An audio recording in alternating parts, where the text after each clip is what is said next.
And my keema egg burger is ready. Look at that. Oh, yummy, yummy, yummy. Bismillah.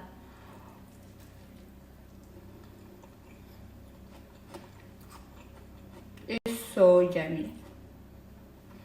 So I make this keema aloo mixture. You can check my other video, a video for wrapped samosa. So you can find out this recipe, how I make this mixture. Heat the pan and just a little bit oil. Now 2 eggs. First bake kebab style shape of mixture.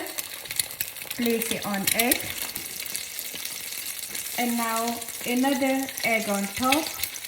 Now take a bun, put one bun on top of the mixture.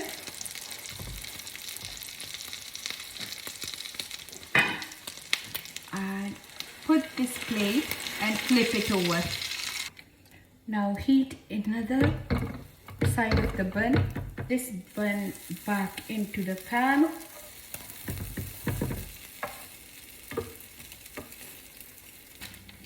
Add some cheese.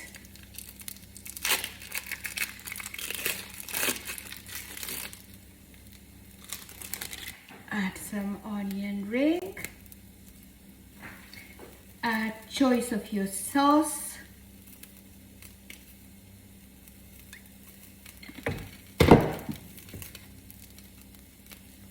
Your unique keema burger is ready. And this is your unique keema anda burger. Egg burger is ready. Yummy.